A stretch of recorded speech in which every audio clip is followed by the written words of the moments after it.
Give up, gotta crawl. Feels like too much. Pick back up again, back up again, back up again. Can't get scared to try. I get scared to fly. But the turbulence is better than getting left behind.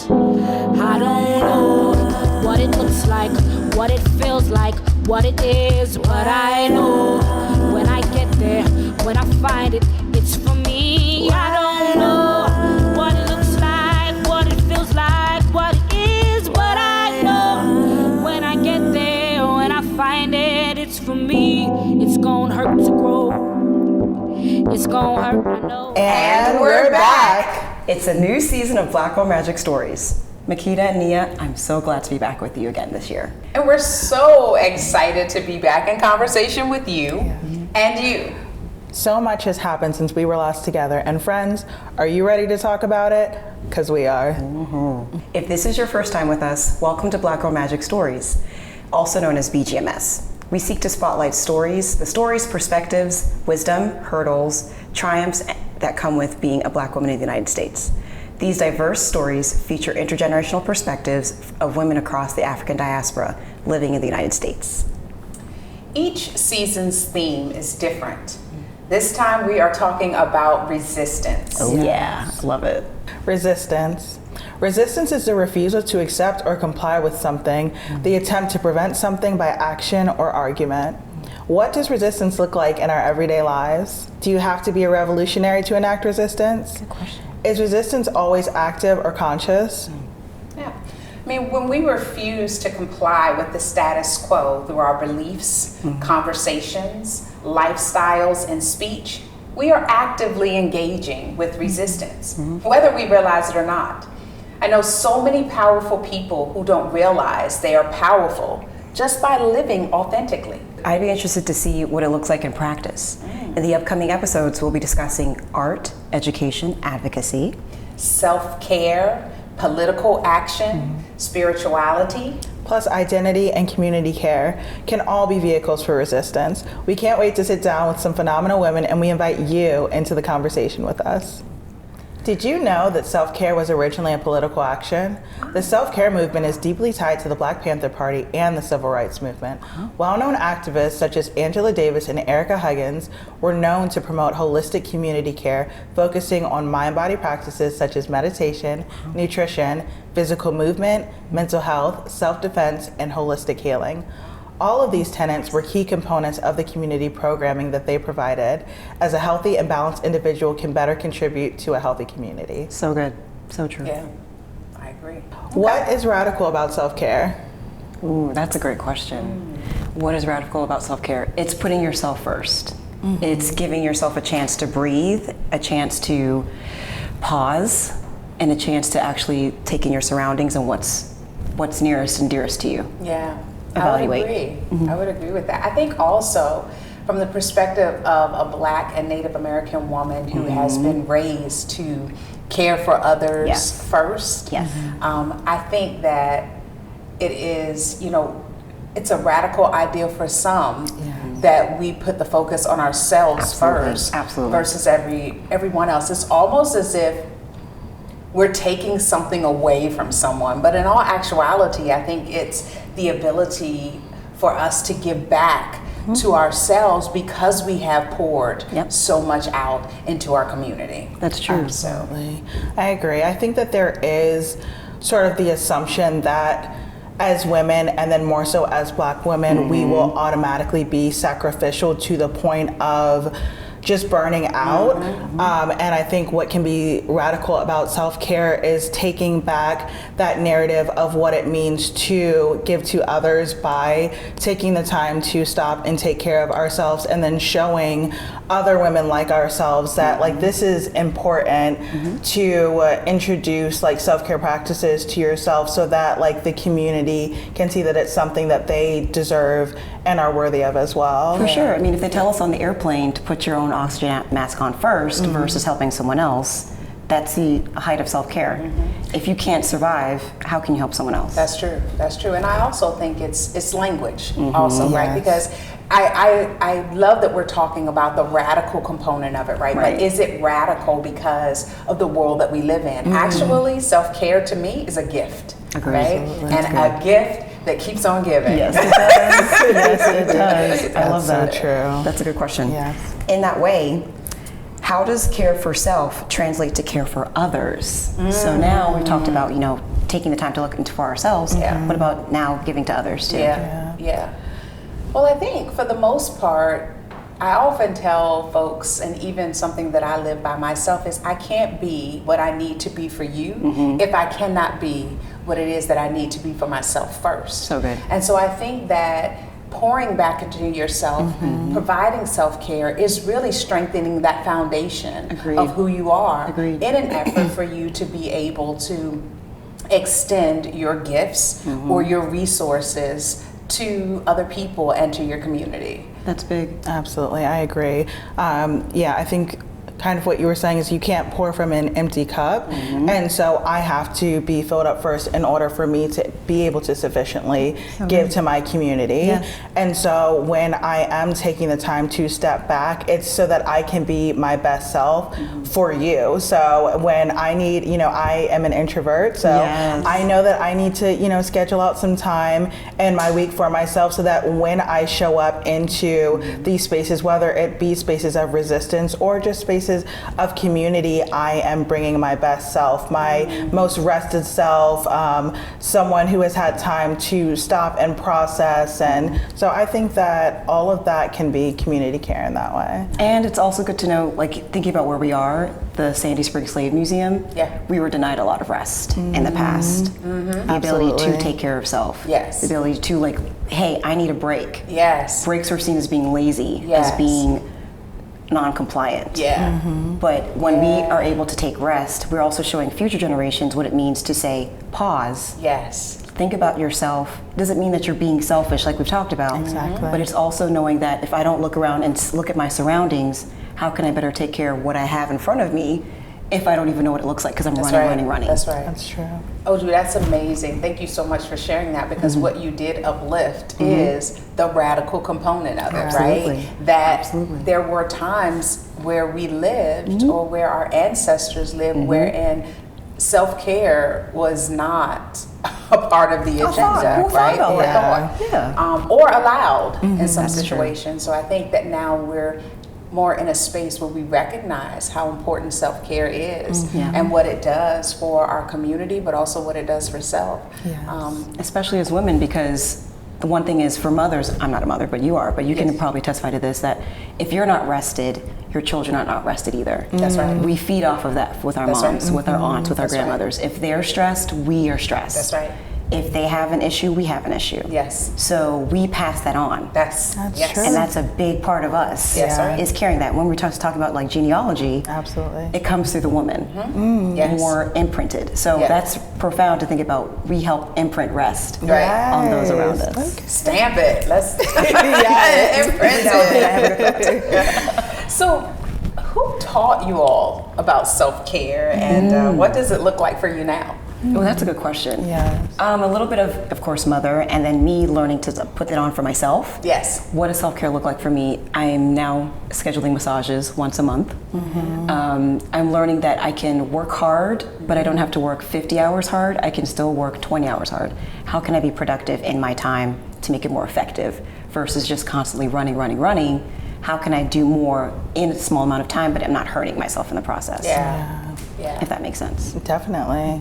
I would say my mother and my aunts were my earliest examples of self-care, just seeing how devoted they were to motherhood and running their households and oftentimes working full-time jobs, but still taking time for super moms, but still taking that time for themselves, and also being clear with us that they were people also, I think was such an important early lesson of seeing yes, there's this person in my life who gives me care and shelter and all of these things, but they have needs as well.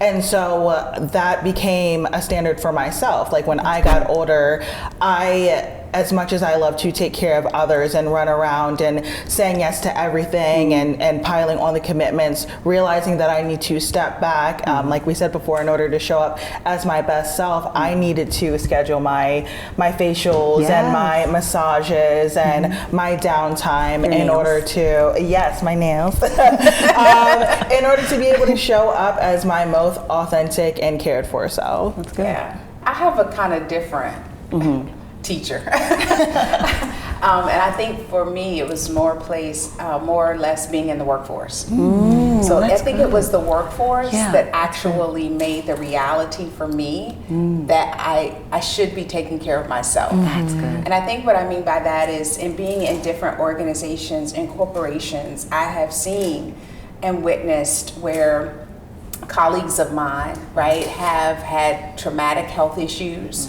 or either suffered traumatic incidents in their lives, whether it be the death of a family member or the diagnosis of cancer. And I saw the ways in which they would have to leave the workforce and the work would still continue. There was continuity in the work. So and so I began to ask myself, you know, like, wait a minute. Right. So this train is going to continue to with move. or without me. Whether I'm here or not. That's big. And so I don't think I should put myself in a position where I feel like I have to give so much of myself to the detriment of my health. You're right. My spirituality. You're very right. My mental capacity. For sure. Right.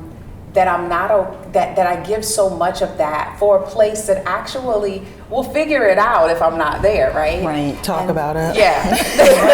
They will figure it out. It's so true. I think that was my lesson was to just make sure, Makita, that you carve out that time for yourself. Right. Make sure that you're staying up on your health. Make sure that you are building your mental, social, and spiritual capacity. Absolutely. In ways in which that will allow you to show up at this place in these moments as your best self. Right. That's big because when you talk about in the professional field, that is true. I used to do work where I was working 14 hours, 13 hours a day. And I felt like, yes, if I wasn't doing this, the work would not get done, which is not always the case. That's not very true. So realizing, no, the work will get done, but I can't run myself ragged doing it. If I don't take the time for lunch, no one's going to say, hey, Audre, you haven't had lunch. You should go eat. I needed to look out for myself. And make sure I was taking care of what I needed to do to then continue bringing my best self forward. And sorry, go ahead. No, you're good. I just love that you all brought that element in because it does speak to a larger societal issue that I think radical self-care interrupts because we do very much fall into the system, and resistance is about objecting to the status quo and saying, yes, you are demanding or requiring these things from me, but my body says no. And so I'm going to call a pause if society won't for me and say, like, no, this is what I need in order to be my best self. And then that changes the narrative, I think, within the community as well. When other people see you standing up for what you believe is right, they do the same. And so it creates a movement. And I think that is why self-care is so big now, because it did start out as something revolutionary, and now it's like, it's almost expected, and we forget the roots of it, and like that it was like hard fought, especially for women who look like us. And we carry so much. Especially as Africans, African Americans, Caribbean, part Native American as well. We carry a lot. Our cultures seem to demand that of us, that we hold and carry things. But when we don't put down the load, how can we even carry more? Not that we should all the time, but you know, that's the other part too. When we get weary, there's no one usually really there for us. That's true. So that's it brings up for me one time. Years ago, I saw, it wasn't that long ago, but I saw a 60-minute special. And they were talking about the workforce in the United States and different countries abroad. And the one thing that I remember the news broadcaster saying was when they did their research, U.S. citizens leave the most PTO, Yes. right, on the books at Yes. organizations that Yes. any other country in the world. And I was like, Yeah, I believe it. and I contribute to that. Okay. I need to make sure I'm taking my PTO. Absolutely. But Absolutely. yeah. Absolutely. I think that just uplifts the demand, right, that the world oftentimes will require for us. And as you spoke about it, it's the water that we swim in. We're just navigating it based on the environment. Right. And as African American women, we also are expected to do twice as much and be twice as good. Like, so we're not allowed to have faults. Yes. So having that self-care also shows we're human, because sometimes that's ignored. That we also have times of needing a pause, needing a breather. Yes. We don't know everything. I mean, we do, but we don't know everything. So we should get times where we don't know everything, even if we do know everything. Absolutely. We need breaks too. Yes. And in that, like, we teach others how to treat us, and then that informs so much about how the women who come after us are treated. Exactly. And this whole soft life movement, I love it, because we have now a new generation of Black women growing up who are like, I do not know that struggle actually. And I'm not going to know it. I don't need to. And that is revolution in and of itself. Like, I mean, their ancestors would have never dreamed about that. Like, even us. Oh, she's just sitting at home, like, painting her nails and has a robe on all day. She's not laboring for anyone. That is revolutionary, and I love it. Yeah. That's good. That's good. Yeah. So as we talk about that, I wonder, how can we show up for ourselves more, right? And what could this mean for the liberation of others? And I think you spoke a little bit about that, like setting that example. Right. But I would like to ask you all, like, what is one thing that you will commit to doing, right? Okay. So that you can show up for others, but also serve as an example for others about this self-care kind of liberation. That's good. I will start speaking up more about taking my breaks, in terms of I'm not checking messages until 8:30 in the morning, or nothing before that. So even if you message me before that, I'm not going to respond until after 8:30. And verbalizing that, okay, I'm pausing right now, or I have an appointment, even if the appointment is break, at least putting it, okay, on my schedule, I have an appointment, I can't do that right now. And it's not that, oh, I'm weak or defenseless, it's just, I need to build that in and start verbalizing it more. Yes. I think that's the key for me. Absolutely. I think often self-care is kind of assumed to be the fun things, like the massages and the bubble baths, and that is self-care as well. But there is another aspect to that, which I think is more work but still self-care, and so I'm thinking of like mental health, like committing to therapy. Ooh, that's good. And then That's I'm good. also thinking about physical wellness, which is something that I know that you can speak to. And so, committing to getting out and taking a walk, or going to the gym and exercising, those things are also self-care, and making sure that I have longevity so that I can run the race. And then also creating a new standard, I think, within our community, because there has been so much labor. We often don't take the time to work out our minds and bodies in the ways that bring energy back into us. And so I think that I would say for me, those are two things that I've been focused on a lot recently, is the mental health journey as well as the physical journey. That's beautiful. And like, while we're on that topic, I would love to ask you, Makita, can we speak a bit about representation in self-care centered spaces, like the gym that you have? And you just got featured, which is an amazing, that article was fantastic. We did, our gym did. So one of the things that I've kind of put into practice, it's very kind of, I don't want to say it's simple, but one of the things that I thought about was, Makita, the way in which you start off your week, right, is how you want to end your week. That's good. Right? So I just started putting that theme in my moving around, because I recognize that as someone that owns a gym, right, I don't often utilize that space, right, as a way for my own physical fitness, but also for my own mental clarity. And so I would see folks coming in using this space, and I'm like, child, you got a whole boxing gym here with so much equipment at your disposal, and still running around here talking about I need to lose some weight, right? What? Come on. So I think what I started doing was I worked with my partner, who's also part owner of the gym. Yes, Angel. And I said, what I want to do is Mondays, I want to do personal training. I want to do personal training for an hour on Mondays. Awesome. And then that will hopefully motivate me to want to do more throughout the week. That's so and great. it actually worked. Nice. So what I do now is, for my own benefit, is that I do that personal training on Mondays. Her and I will do it together. Nice. And then by the time the week has ended for us on Friday, I've now worked out 4 times. That's awesome. Right, because I'm already in that mindset, right? Because of course it's the what are we swimming, right? So for an entrepreneur, oftentimes our work week is Sunday through Sunday, right? Yes. We never turn off, but I've made a commitment to not fall into that. That I still want to have my Saturdays, I still want to have my Sundays, and I will try my best to get everything done Monday through Friday. Yes. So that's one of the things that we've done. I think one thing that I see is that it's difficult oftentimes for folks to commit to that workout schedule because of their work schedule. Right? That's true. We have a lot of conversations in our gym with members about not being able to come into the gym because we are open to the public only in the evenings. Okay, noted. But not being able to come into the gym because of their work schedule.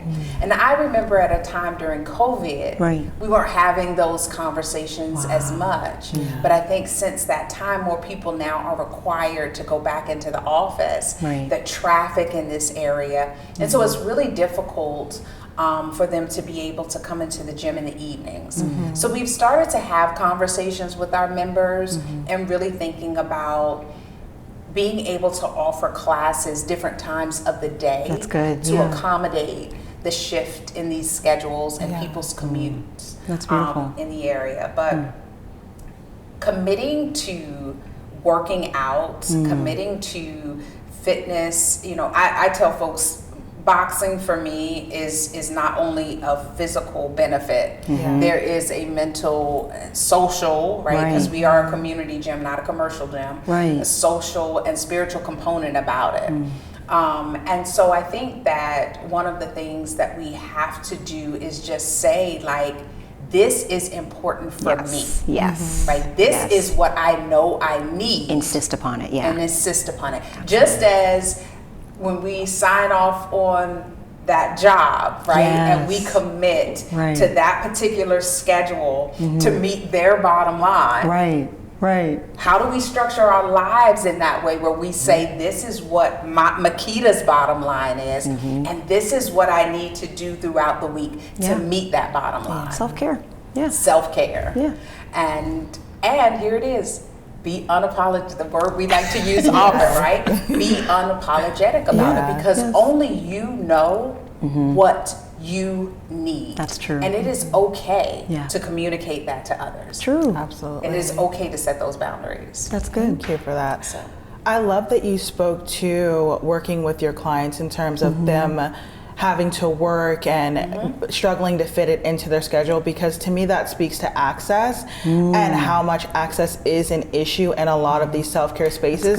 It's not that we don't want to be doing yoga and Pilates. It's not that we don't want to go to the spa, but there is an access issue that I think even the availability of social media and seeing other Black women entering into those spaces shows, oh, I'm welcome there too. Like that space is for me as well. And then we have Black female yoga instructors and Pilates instructors who are catering it to your context, because a lot of times we might not feel welcome in a space and so we don't show up there, but we deserve that self-care as well. And so being able to come to a gym that I know is run by a Black woman who understands me and understands that I want to commit to boxing, but I also have a 9 to 5 and then a night shift and then kids that I'm taking care of. So she's going to work with me to make sure that I can show up in this space and become my best self as well. And so I love that you talked about that. Right, that's good. Yeah. And I love that you have self-defense. Yes. Something that definitely I feel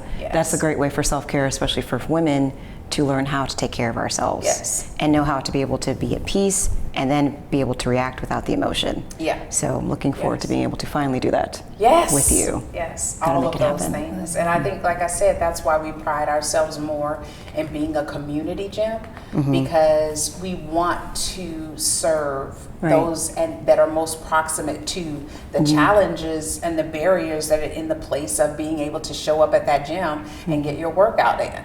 Something to be said about being able to leave one space and go to a gym to work out. It's good to work out at home, but if you're a mother, if you're a working professional that also works at home and cares for your family at home, it can be a challenge, to shut all of those things off in an effort to make sure that you're taking care of yourself. But when you're at the gym, you don't have to take care of anybody but or yourself. anything That's but yourself. That's so true. And then that's a community. I think you mentioned that earlier, the social aspect. That's a community building exercise as well. And so now you're getting around like-minded women who have committed to boxing or who have committed to self-defense. You're now having conversations there and figuring out how that leads to liberation or how that leads to bringing other women into the fold and learning how to take care of themselves in that way or defend themselves in that way also. And so I love that it's just so many layers to self-care, and we could talk about it for hours. And it ties into all of our themes. It's an art. Yes. It is education. Yes. It involves the community. Yes. And it's political action too, because the fact that you exist is a big thing. Absolutely. You know, and people wanting to take that away. So it just really ties into our entire season. We better tie it together. Cohesive little ball. It's beautiful. Absolutely. Wow.